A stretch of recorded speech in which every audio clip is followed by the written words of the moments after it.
And back to the phones we go. This is Albert in San Francisco. Great to have you on the program, Albert. Hi. Hi, Rush.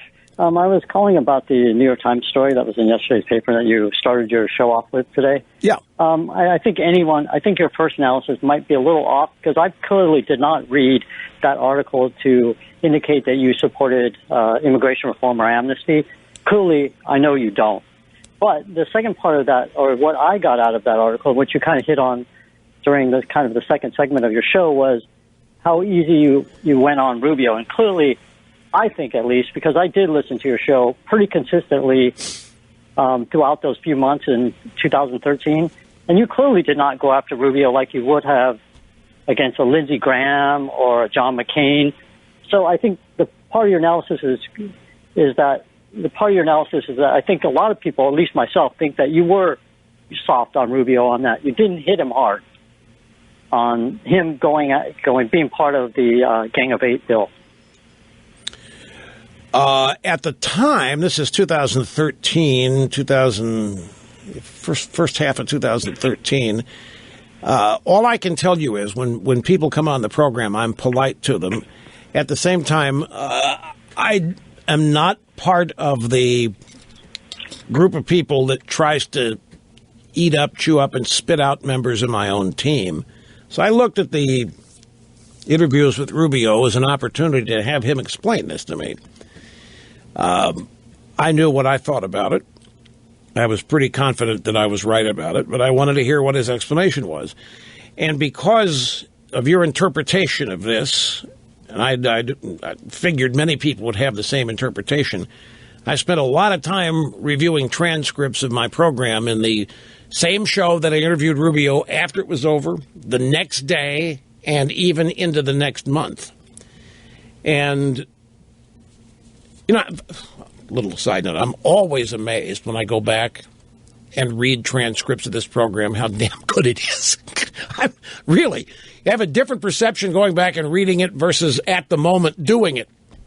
But what I found was that at no time did I ever give the impression that Rubio had converted me. At no time did I give the impression that Rubio was even making ground with me, gaining ground with me. At every stage, even after the interview was over, I would review it for people, which is often what I do here, and expressed problems I had with certain things that, in this case, Rubio had said in the course of the interviews. And then even a month later, I was, again, detailing where I thought Senator Rubio was wrong and the whole Gang of Eight thing was wrong. And it was all centered around one premise. And the premise that was consistent throughout was embodied in the very first question I asked him in the interview. Why are we doing this?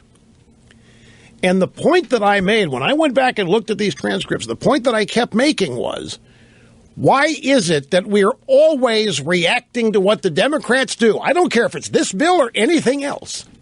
They propose something and we stop everything and immediately start debating it as though it's going to happen. We're just going to try to change it, moderate it a little bit, modify it a little bit, maybe make it not as big as they want it, but we're going to do it as though they decide they want something and that's what's next on the agenda. And I asked Rubio a number of times in these interviews, why don't you just say no?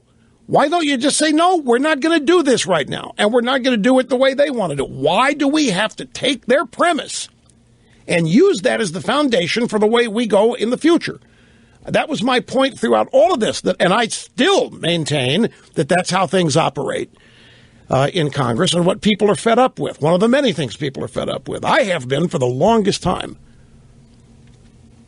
Is even talking about this last week. All we do, it seems, we on the right, is stand up and say stop. We're never advancing our own agenda. Whether it be our think tanks, whether it be our elected officials. Turns out that standing up and saying stop is not something that happens enough anymore. But I'm talking about as in philosophical terms. The way people on our side raise money is say, help us stop the left. Help us stop the Democrats. Well, I'm sorry, that's not enough for me. But they are constantly coming at us on so many fronts in so many ways that at times that is all it seems we have time to do is stop them rather than advance an agenda. And I'll tell you, I think one of the many reasons why Donald Trump is proving to be so attractive to people is that there's nothing defensive about the guy. Every day is on offense. Now, some people say he's a bully, he's crude, he's rude, all of these things, but he's on offense. He's not adopting defensive postures on anything. And I think there are a number of Republicans, conservatives, and even independents and moderates who are fed up with the defensive posture and not being on offense. So my questions for Rubio were twofold.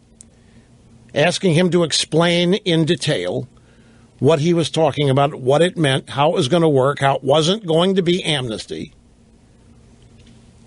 And I think where people ended up getting confused was I was just polite at the end of the interviews and even during them. I praised him as being a good conservative, a thorough conservative, and so forth. And I'm sure a lot of, how can you say that? The guy said they're trying to promote amnesty. Well, all I can tell you is he got elected on the basis that he was a thoroughbred conservative. He was a brand new young firebrand. He was a new Reagan.